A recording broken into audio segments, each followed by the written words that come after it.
Are you ready to make the sunglasses block? Let's do it.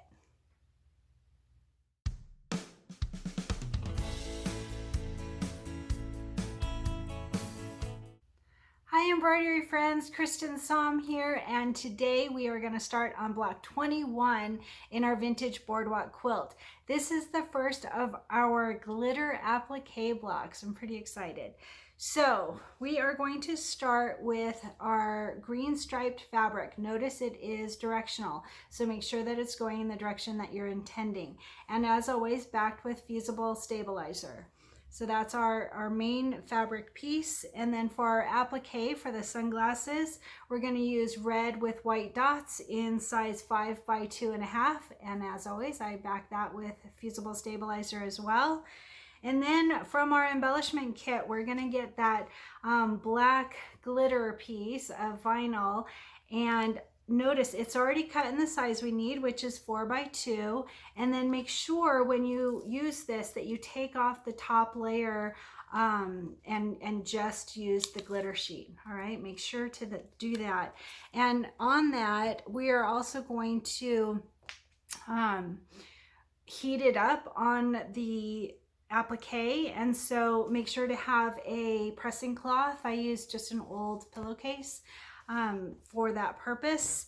And then for our batting, as we discussed yesterday, we are going to use batting, and it's always a 1/2 inch larger than our final cut size. So our final cut size on this project is 2.5 by 4.5.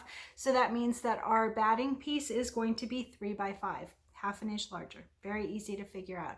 3 by 5 batting. And I'm going to use my 5 by 7 hoop. And for our quilting today, I've chosen chevron for mine. I looked through several. Plaid would be super cute. Stripes would be cute.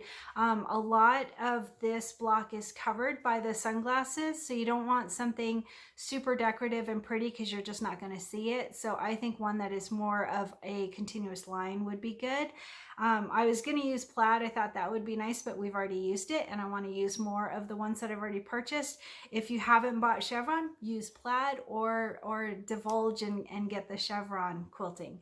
So for the chevron, we're going to use 2 by 4. And as always, the reason for that is because our final cut size is 2.5 by 4.5. We want a 1/2 inch shorter, smaller.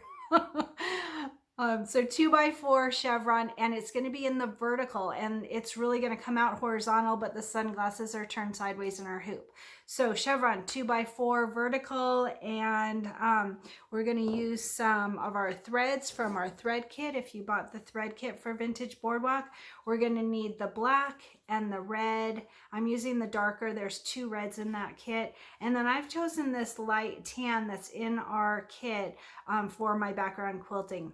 I was going to use dark gray because I wanted something to kind of make the glitter pop, so something a little bit darker, and then I ended up deciding on this light brown, probably because we haven't used it much yet, and I thought I'd use that. So anyway, I think we're all set, and let's go ahead and get started. One additional note is there is specific cutting on this one, but since we're quilting, it's going to be really easy for us. So the first step in this process is a placement for the people that aren't quilting so that they know where to put their fabric.